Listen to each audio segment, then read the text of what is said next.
नमस्कार दोस्तों, आज मैं आपको फाल्गुन के विनायक चौथ पर सुनी जाने वाली गणेश भगवान की कहानी सुनाने जा रही हूँ। प्रेम से बोलिए गणेश भगवान की जय हो। दोस्तों, यह आडंबर दिखावा तो केवल संसार को रिझा सकता है, परंतु प्रभु के लिए तो सच्ची भक्ति, सच्चा प्रेम चाहिए। चाहे भगवान को हम किसी भी रूप में पूज लें, भगवान हमारे प्रेम में बनकर उसी रूप में खींचे चले आते हैं। ऐसा ही हुआ सुमित्रा के साथ। सुमित्रा और उसका पति गांव में एक मकान में रहा करते थे। दोनों ही गणेश जी की बहुत पूजा भक्ति किया करते थे। सुमित्रा की कोई संतान न होने के कारण उन्होंने गणेश भगवान को ही अपना पुत्र मान लिया था और सुमित्रा ने उनका नाम विनायक रखा था। प्रभु की भक्ति, सेवा, खिलाना पिलाना, सुलाना बालक की तरह ही किया करते थे। उनसे कोई भी उनके संतान के बारे में पूछता तो वह गणेश भगवान को ही अपना पुत्र बताया करते थे। सुमित्रा हर गणेश चतुर्थी का व्रत करती थी, भगवान को अपने पुत्र के समान प्रेम करती थी और भोग लगाती थी। भगवान भी सुमित्रा के पुत्र पास में बढ़ते जा रहे थे। एक दिन गणेश चतुर्थी पर प्रभु ने भी अपना प्रेम का परिचय देते हुए सुमित्रा के द्वारा बनाई हुई खीर का भोग खा लिया। जब पात्र को खाली देखा तो सुमित्रा की आंखों से आंसू झरझर बहने लगे। वे कहने लगी, आज तो मेरा बच्चा बहुत भूखा था। आज मेरे बालक को बहुत जोरों से भूख लगी थी। पूरा पात्र खाली है। आप चिंता ना करें। आपको खीर इतनी पसंद आई है तो मैं रोज आपके लिए खीर बनाया करूंगी। ऐसा कहकर अब सुमित्रा रोज खीर बनाती और प्रभु को भोग लगाती। ऐसे ही समय बीतता चला गया और प्रभु ने सुमित्रा को मां बनने का सौभाग्य प्रदान किया। अब सुमित्रा अपने आप को दो पुत्रों की मां बताती, बड़ा विनायक और छोटा वैभव। समय के साथ वैभव बड़ा हो गया। माँ ने उसको खूब पढ़ाया लिखाया, उसकी शादी कराई। शादी के बाद वैभव के पिता स्वर्ग सिधार गए। अब सुमित्रा बेटे बहू के साथ रहने लगी। वैभव का मन गांव में नहीं लगता था। उसकी नौकरी कलकत्ता में लग गई।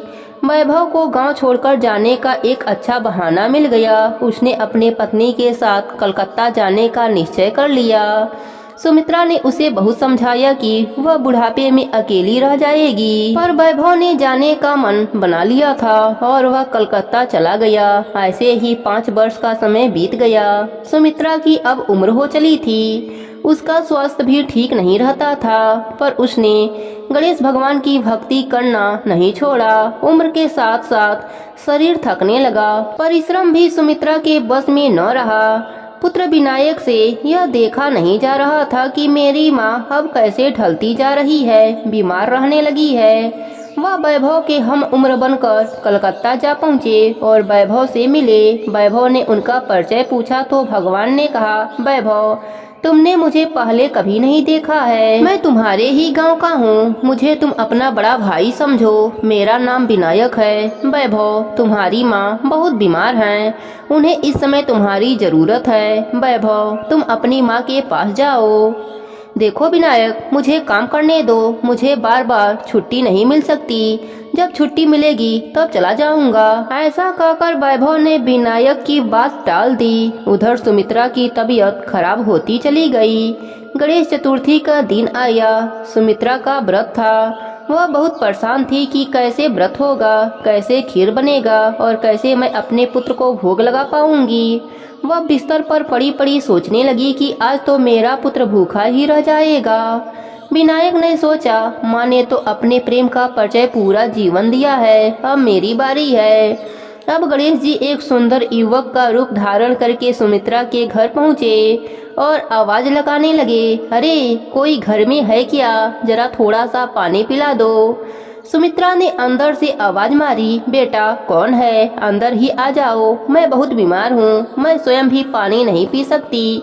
आओ अंदर आकर स्वयं ही पानी ले लो। गणेश भगवान अंदर आए और बोले, मैया यह लकड़ी का गट्ठर कहाँ रख दूँ? तो फिर थोड़ा पानी भी पी लूँगा और सुस्ता भी लूँगा। पानी पीकर गणेश भगवान बोले, मैया बहुत भूख लगी है, क्या कुछ खाने को मिल जाएगा?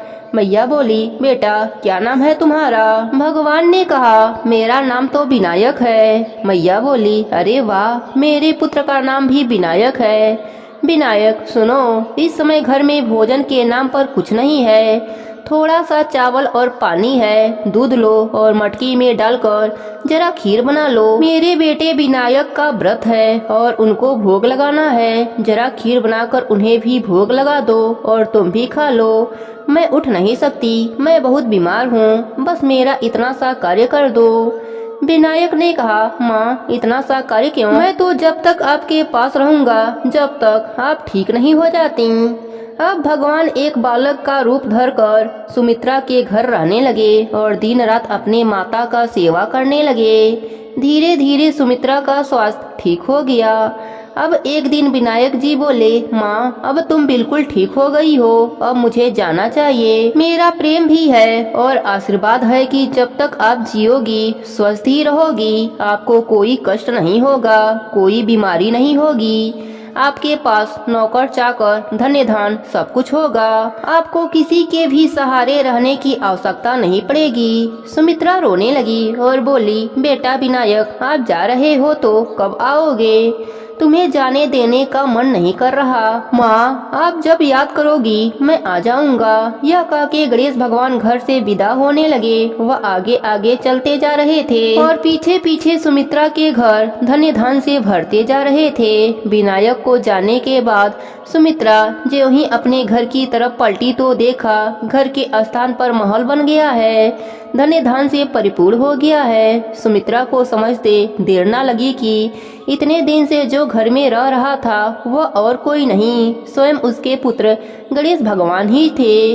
वह भागी भागी घर के मंदिर में गई तो देखा प्रभु ने चरण चिन्ह मंदिर में छोड़ गए हैं। वह चरण चिन्हों को पकड़कर खूब रोने लगी और कहने लगी, हे प्रभु, जिनके दर्शन पाने के लिए जीवन भर ललायित रही, आज उन्हीं से अपनी सेवा कराई। जिस पुत्र को लाड करने के लिए बेचैन रहती थी, आज उसी पुत्र से मैंने अपनी सेवा कराया। भगवान ने सुमित्रा को सपने में दर्शन दिया और कहा, माँ यह सारा धन धान्य आपके लिए है, मैं इसी तरह पुत्र की भांति आपसे मिलने आता रहूंगा। आप अपना जीवन यापन अच्छे से कीजिए और आप मरने के बाद मेरे साथ मेरे लोक में वास करेंगी। इतना कहकर गणेश जी अंतर ध्यान हो गए। अब सुमित्रा दान धर्म का खूब कार्य करती। पूरा गांव सुमित्रा का था और सुमित्रा पूरे गांव की हो गई थी। हे गणेश जी महाराज, जैसे आपने सुमित्रा पर अपनी कृपा करी वैसे ही अपने सभी भक्तों पर अपनी कृपा बनाए रखना। प्रेम से बोले गणेश भगवान की जय हो। एक गांव में एक शंभू नाम का व्यक्ति रहता था। वह गणेश भगवान का परम भक्त था। गणेश भगवान की भक्ति उसे पिता से विरासत में मिली थी। वह रोज प्रभु को भोग लगाता, आरती करता, उसके बाद ही वह कुछ खाया करता था। गणेश भगवान की उसके ऊपर विशेष कृपा थी। उसके घर में किसी भी चीज की कोई कमी न थी, केवल उसकी पत्नी को छोड़कर। उसकी पत्नी का नाम तो शांति था, पर वह बिल्कुल अशांति थी। उसे भगवान का पूजा पाठ करना पसंद न था। वह रोज सुबह शंभू पर चिल्लाती और एक बात कहती कि क्या शोर मचा रखा है, रोज घंटी और शंख बजा बजा कर पूरा गांव इकट्ठा कर लो। वह बहुत समझाता, पर वह कहाँ समझने वाली थी। एक दिन शंभू को किसी काम से बाहर जाना पड़ा। उसने अपने पत्नी से बड़े प्रेम भाव से कहा, शांति सुन, मुझे एक दिन के लिए बाहर जाना है, इतना सा काम कर देना कि प्रभु के भोग का ध्यान रख देना, नहीं तो मेरे प्रभु भूखे ही रह जाएंगे। शांति ने अनमने मन से बात सुनी। जब शंभू चला गया तो उसे एक उल्टी चाल सूझी। उसने सोचा, यदि गणेश भगवान को ही घर से बाहर निकाल दूं तो रोज रोज की आरती पूजा भोग और शोर शराबे से झंझट ही खत्म हो जाएगा। उसने घर के पीछे जाकर एक गड्ढा करा, उसमें गणेश जी की मूर्ति को दबा दिया और घर में वापस आ गई। शंभू जब घर वापस आया, उसने मंदिर में गणेश भगवान को ना देख वह भागा भागा शांति के पास गया और कहने लगा, शांति मेरे प्रभु कहाँ गए, वह मंदिर में नहीं है। शांति अनजान बनकर बोली, मुझे तो पता नहीं, मैंने तो कल रात धूप आरती और भोग लगाकर पर्दा लगा दिया था। शंभू पागलों की तरह गणेश जी को पूरे घर में खोजता रहा। उसे मन ही मन पता था कि यह काम शांति का ही है। उसे ही मेरी पूजा पाठ करना पसंद नहीं है। उसने शांति से कहा, शांति, यदि मेरे प्रभु नहीं मिले तो मैं खाना पीना सब छोड़ दूंगा। शांति को लगा 1-2 दिन नाटक है, उसके बाद सब ठीक हो जाएगा। शंभू को रोते बिलखते 7 दिन हो गए। वह शांति से बोला, शांति, मुझे पता है तुम्हें ही मेरा पूजा पाठ करना पसंद नहीं है। मेरे गणेश जी के प्रतिमा को तुमने ही कहीं छिपाया है। यदि मुझे मेरे गणेश जी नहीं मिले तो मैं कुएं में कूदकर अपनी जान दे दूंगा। अगर शांति मुंह खोलती तो उसका पूरा झूठ पकड़ा जाता, इसलिए वह बोली, आप मुझ पर यूं ही शक कर रहे हैं, मुझे सच में कुछ नहीं पता। ज्यादा प्यार आ रहा है तो मैं नया प्रतिमा लेकर आती हूँ। पर शंभू को वही प्रतिमा चाहिए थी। शोरगोल सुनकर गांव के लोग इकट्ठा होने लगे। शंभू की व्यथा भगवान भी देख रहे थे। वह भी अपने भक्त के पास जाने के लिए बेचैन थे। उधर शंभू कुएं के ओर पर चढ़ गया। शांति भागी भागी गणेश जी की प्रतिमा गड्ढे से निकालने लगी, पर गड्ढे में गणेश जी की प्रतिमा थी ही नहीं, क्योंकि गणेश जी अपनी प्रतिमा स्वयं निकाल ली थी। गणेश भगवान बालक का रूप लेकर आए और अपनी प्रतिमा निकाल करके शंभू के पास पहुँचे और बोले, काका, यही प्रतिमा है, आप इसे ही ढूंढ रहे हैं क्या? शंभू ने पीछे मुड़कर देखा तो एक सुंदर बालक के हाथ में उसके गणेश जी थे। वह कुएं से नीचे उतरा, प्रभु को गले से लगाया, रोते रोते स्नान कराया और भगवान को मंदिर में स्थापित किया। वह बालक शांति के तरफ देखकर मुस्कुरा रहा था। शांति सोच में पड़ गई कि इस मूर्ति का पता इस बालक को कैसे चला। शंभू के साथ शांति भी अंदर चली गई। शंभू ने रोते रोते बड़े भाव से गणेश जी को स्थापित किया, पूजा करी और उस बालक का खूब धन्यवाद किया। बालक, जो कि स्वयं भगवान थे, वह बोले, काका, क्या मुझे भोग नहीं लगाओगे? शंभू भागा भागा गया और भोग लेकर आया।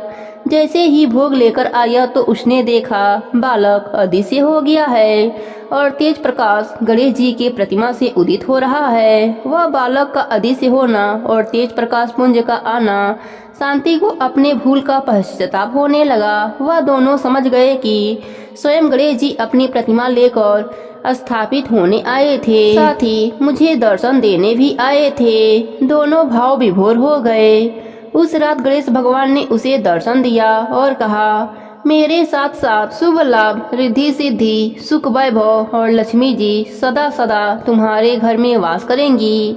दुखियों की सेवा कर। इस प्रकार से शंभू की भक्ति अमर हो गई। दोस्तों, गणेश भगवान की इस कथा को जो भी सुनता है, गणपति बप्पा की उस पर परम कृपा होती है और उसके घर में माता लक्ष्मी का वास हो जाता है। हे गणेश जी महाराज, जैसे आपने शंभू पर अपनी कृपा करी, वैसे ही अपने सभी भक्तों पर अपनी कृपा बनाए रखना। प्रेम से बोले गणेश भगवान की जय हो। हम भगवान को जिस तरह बुलाते हैं, पूजते हैं, भगवान उसी रूप में अपने भक्तों के पास खींचे चले आते हैं।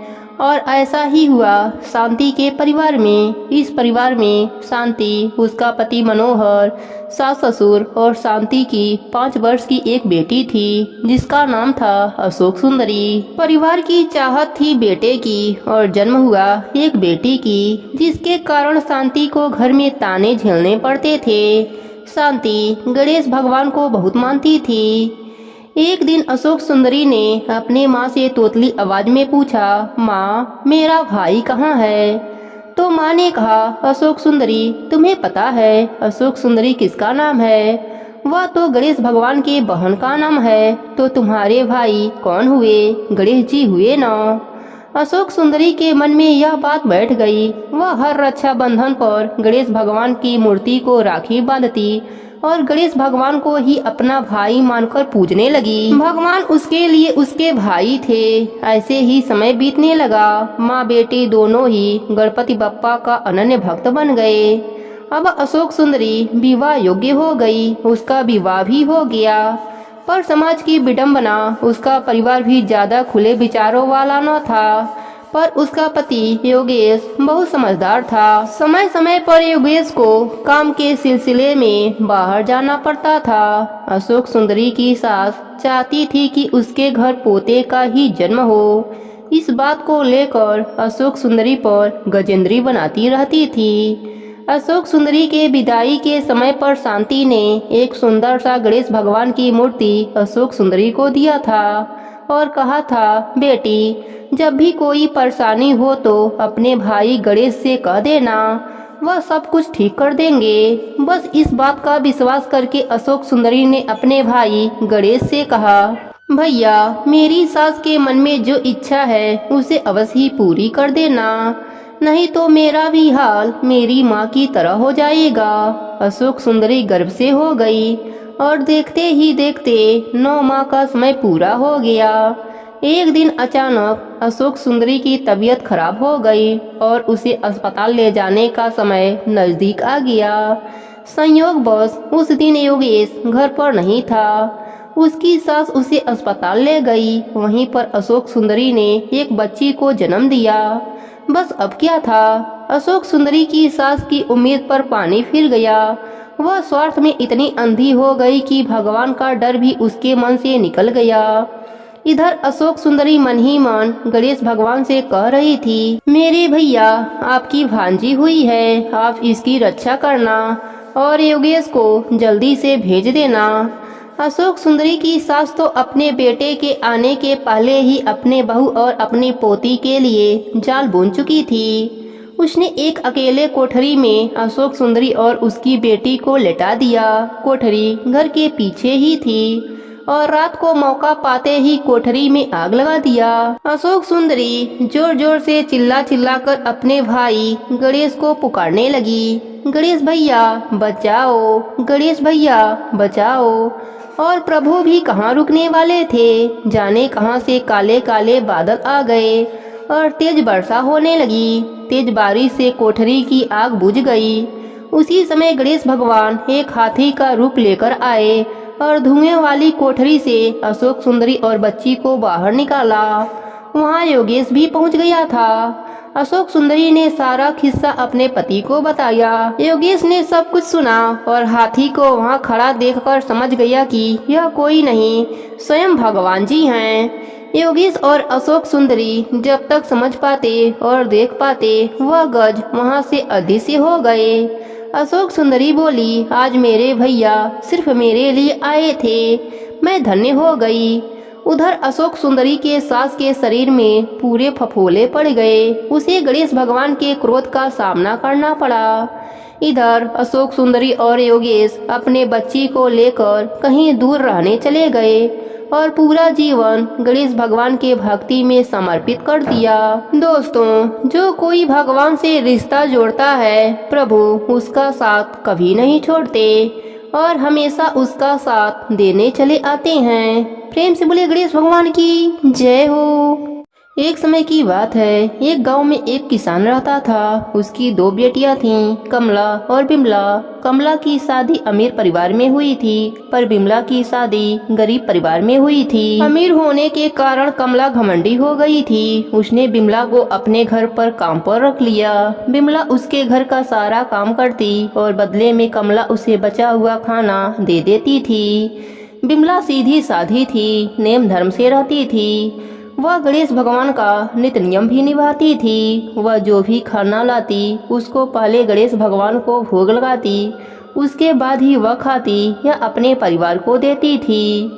एक दिन कमला के घर में खाना नहीं बचा। बिमला ने जंगल से कुछ आंवले तोड़े, उसे उबालकर उसने पहले गणेश भगवान को भोग लगाया, फिर बचा हुआ खाकर सो गई। उसी रात गणेश भगवान ने उसके भक्ति की परीक्षा लेनी चाहिए। उन्होंने एक बूढ़ी औरत का भेष बनाकर बिमला के घर का दरवाजा खटखटाने लगे। बिमला ने उठकर दरवाजा खोला तो देखा एक बुढ़िया माई खड़ी हैं। बिमला ने पूछा, माँ जी आपको क्या चाहिए? बुढ़िया ने कहा, मुझे बहुत जोरों की भूख लगी है, कुछ खाने को दे दो। बिमला ने कहा, माँ जी मैं बहुत गरीब हूँ, खाने को कुछ भी नहीं है, बस उबले हुए आंवले रखे हैं, आप खाएंगी? गणेश भगवान बुढ़िया माई के रूप में बोले, हाँ लाओ। तब बिमला ने भोग में चढ़ाए हुए आंवले बुढ़िया माई को खाने को दे दिया। खाने के बाद बुढ़िया माई घर जाने में असमर्था दिखाई। तब बिमला बोली, आप चिंता मत कीजिए, आज आप यहीं सो जाइए, कल सवेरे चली जाना। बुढ़िया माई वहीं खा पी कर सो गईं। थोड़ी देर बाद बुढ़िया माई की नींद खुल गई। उन्होंने कहा, बेटी मेरा पेट खराब हो गया है। बिमला ने कहा, आप अंधेरे में कहाँ जाएंगी, यही किसी कोने में निपट लीजिए और अपना हाथ मेरे बालों में पोंछ लीजिए, सुबह उठकर मैं साफ कर लूंगी। बुढ़िया माई ने वैसा ही किया। जब सुबह हुई तो बुढ़िया माई वहाँ नहीं थी। बिमला को लगा शायद मैंने सपना देखा होगा। ऐसा सोचकर वह नहाने के लिए तालाब की ओर चली गई। जब वह नहाने लगी तो उसके बालों में से सोना झड़ने लगा। आसपास के लोग देखकर हैरान हो गए। अब बिमला को रात की बात याद आई। वह दौड़ी दौड़ी घर आई। घर आकर उसने देखा कि घर के अंदर चारों ओर सोने के सिक्के बिखरे पड़े हैं। वह खुश होकर गणेश भगवान का जयकारा लगाने लगी। उसने अपने बेटे को मौसी के घर से तराजू लाने के लिए भेजा। उसका बेटा मौसी के पास जाकर तराजू मांगने लगा। मौसी ने पूछा, तराजू का क्या करेगा? बच्चा भोला भाला था। उसने बताया, माँ सोने का सिक्का नापेगी। कमला ने कहा, घर में खाने को दाना नहीं और सोना नापने की बात कर रहा है। सच्चाई का पता लगाने के लिए वह तराजू के नीचे लट्ठा लगा दिया। बच्चा तराजू लेकर चला गया। जब सोना नापने का काम खत्म हो गया तो तराजू मौसी को लौटाने आया। कमला ने उलट पुलट कर तराजू को देखा तो उसके पीछे एक सोने का सिक्का चिपका हुआ मिला। वह हैरान रह गई और उसे विश्वास हो गया कि बिमला बहुत धनी हो गई है, इसलिए काम पर भी नहीं आई। वह दौड़ी दौड़ी बहन के घर पहुंची और उससे पूछा, तुम्हारे पास इतना धन कहाँ से आया? बिमला सरल स्वभाव की थी। उसने सारी बातें अपने बहन को बता दिया। कमला को लालच आ गया। कमला लालच बस गणेश भगवान का नित्य नियम निभाने लगी और रोज जंगली आंवले का गणेश भगवान को भोग लगाने लगी। एक दिन गणेश भगवान उसे सबक सिखाने के लिए बूढ़ी औरत का भेष धरकर उसके घर गए। वह बुढ़िया को बैठाकर वही उबला हुआ आंवला दिया। आंवला खाकर बुढ़िया माई का पेट खराब हो गया। उन्होंने कमला के सारे घर को गंदा कर दिया। जब सुबह कमला की नींद खुली तो उसने देखा सारा घर गंदगी से भरा पड़ा है और बदबू कर रहा है। कमला गंदगी को साफ करने लगी पर गंदगी बढ़ती ही जा रही थी। वह परेशान होकर बिमला के घर गई। उसने बिमला को सारी बात बताई। बिमला ने कहा, तुम्हारे पास खाने का इतना सामान था, फिर भी तुमने उबले हुए आंवले गणेश भगवान को खिलाए। इसी कारण गणेश भगवान का कोप तुम पर हुआ है। कमला को अपने गलती का एहसास हो गया। वह गणेश भगवान से क्षमा मांगने लगी। गणेश भगवान ने उसको माफ कर दिया और अपनी माया समेट लिया। हे गणेश जी महाराज, जैसे आप बिमला पर अपनी कृपा करी, वैसे ही अपने सभी भक्तों पर अपनी कृपा बनाए रखना। सबके व्रत को पूर्ण करना। प्रेम से बोले गणेश भगवान की जय हो, भोलेनाथ की जय हो, पार्वती माता की जय हो। पार्वती जी पूछती हैं कि हे गजानन, फाल्गुन कृष्ण चतुर्थी को गणेश जी की पूजा कैसे करना चाहिए? इस महीने में किस नाम से पूजन होता है और आहार में क्या ग्रहण करना चाहिए?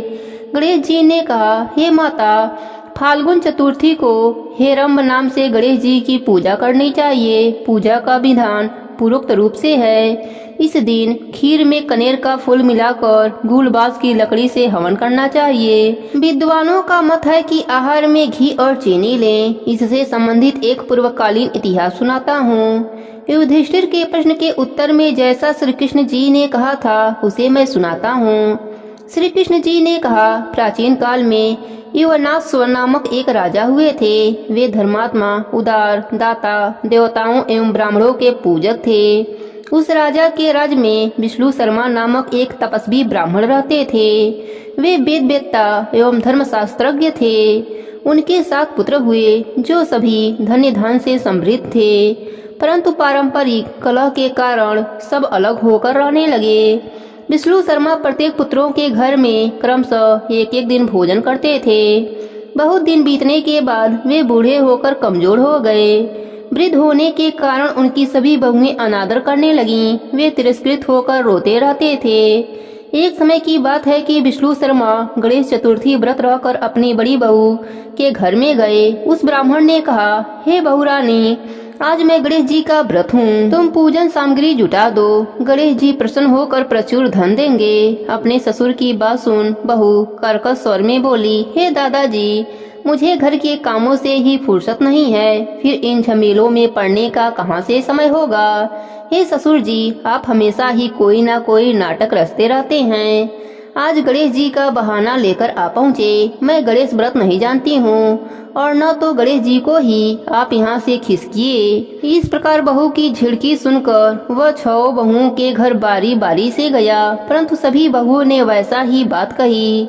सभी जगहों से अपमानित होकर वह किसलाए ब्राह्मण बहुत ही दुखी हुआ। इसके बाद वह सबसे छोटी बहू के घर जाकर बैठ गया। छोटी बहू बहुत ही धनहीन थी।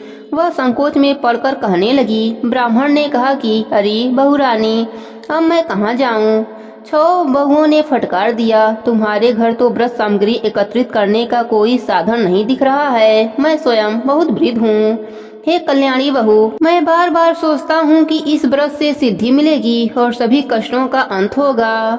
अपने ससुर की बात सुनकर छोटी बहू कहने लगी, हे दादाजी, आप इतने दुखी क्यों हो रहे हैं। आप अपनी इच्छा के अनुसार व्रत कीजिए, मैं भी आपके साथ संकट नाशन व्रत करूंगी, इससे हमारे दुखों का निवारण होगा। इतना कहकर छोटी बहू घर से बाहर जाकर भिक्षा मांगकर लाई। अपने और ससुर के लिए अलग अलग लड्डू बनाया। चंदन, फूल, अक्षत, फल, धूप, दीप, नैवेद्य और तांबूल उसने अलग अलग करके ससुर के साथ पूजन किया। पूजन करने के पश्चात उसने ससुर को सम्मान पूर्वक भोजन कराया। भोजन के अभाव में स्वयं कुछ भी न खाकर निराहार रही। हे देवी, अर्धरात्रि के बाद उसके ससुर विष्णु शर्मा को कई दस्त होने लगे, जिससे उसके दोनों पैर पर छींटे पड़ गए।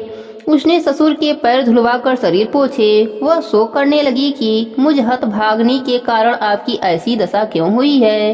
हे दादाजी, रात को अब मैं कहाँ जाऊँ, मुझे आप कोई उपाय बतलाइए। रात भर विलाप करते रहने के कारण अनजान में ही उसका जागरण भी हो गया और फिर सुबह हुई। छोटी बहू क्या देखती है कि उसके घर में हीरा, मोती और मणियों का ढेर पड़ा है, जिससे घर प्रकाशित हो रहा था। अब उसके ससुर का कई दस्त भी बंद हो चुका था। आश्चर्य में पड़कर बहू अपने ससुर से पूछने लगी, यह क्या बात है, यह संपत्ति किसकी है। अरे इतना मणि मूंगा आज मेरे घर कहाँ से आ गए। हे दादाजी, क्या कोई हम लोगों को चोरी में फंसाने के उद्देश्य से तो घर में नहीं डाल गया है। पतोहू की बात सुनकर ब्राह्मण कहने लगा कि हे कल्याणी, यह सब तुम्हारी श्रद्धा का फल है। तुम्हारी भक्ति से गणेश जी तुम पर प्रसन्न हो गए हैं। इस व्रत के प्रभाव से ही गणेश जी ने तुम्हें इतनी संपत्ति दी है। बहू कहने लगे कि हे दादाजी, आप धन्य हैं, गणेश जी धन्य हैं। आपकी कृपा से ही गणेश जी प्रसन्न हुए हैं। मेरी दरिद्रता दूर हुई, घर में अतुल संपत्ति आई और आपकी कृपा से मैं धन्य हुई। इस प्रकार वह ससुर से बार बार कहने लगी। अब छोटी बहू के घर में अपार संपत्ति देखकर अन्य सभी बहुओं के क्रोध की सीमा न रही। उन्होंने कहा कि बूढ़े ने अपने संपूर्ण संचित धन को दे डाला है। बहुओं के पारस्परिक कलह को देखकर विष्णु शर्मा डरकर कहने लगे कि इसमें मेरा कोई दोष नहीं है, केवल इस व्रत के प्रभाव से गणेश जी ने प्रसन्न होकर छोटी बहू को दिया है। गणेश जी ने कुबेर जैसी संपत्ति प्रदान की है। हे बहू, मैंने पहले तुम्हारे घर जाकर व्रत अनुष्ठान का अनुरोध किया था, परंतु तुम लोगों ने मुझे धुतकार दिया था। छोटी बहू ने भिक्षा मांगकर पूजन सामग्री जुटाई। इसके करने से गणेश जी ने प्रसन्न होकर संपत्ति प्रदान की है। गणेश जी कहते हैं कि हे गिरिराज कुमारी, उस ब्राह्मण के 6 पुत्र दरिद्र, रोगी और दुखी हो गए। केवल छोटा पुत्र ही इंद्र के समान भाग्यशाली बन बैठा। वे 6 आपस में होड़ करते हुए फाल्गुन कृष्ण गणेश चतुर्थी व्रत करने लगे। इस व्रत के करने से वे सब भी क्रमशः धनवान बनते गए। इसी प्रकार दूसरे लोग भी जो इस व्रत को करेंगे, उनका घर भी धन्य धन से भरा पूरा रहेगा। श्री कृष्ण जी कहते हैं कि हे पुरुषोत्तम युधिष्ठिर, गणेश चतुर्थी व्रत के प्रभाव से राज्य की कामना करने वाले को राज्य की प्राप्ति होती है। इसलिए हे राजन, आप भी इस व्रत को शीघ्र ही कीजिए। फलस्वरूप आप कष्टों से छूटकर राज्य का सुखोभोग करने लगेंगे। श्री कृष्ण जी के मुख से इस कथा को सुनकर युधिष्ठिर बहुत प्रसन्न हुए और व्रत करके गणेश जी की कृपा से अखंड राज्य के अधिकारी हुए। हे गणेश जी महाराज, जैसे आपने छोटी बहू पर अपनी कृपा करी, वैसे ही अपने सभी भक्तों पर अपनी कृपा बनाए रखना। प्रेम से बोले गणेश भगवान की जय हो।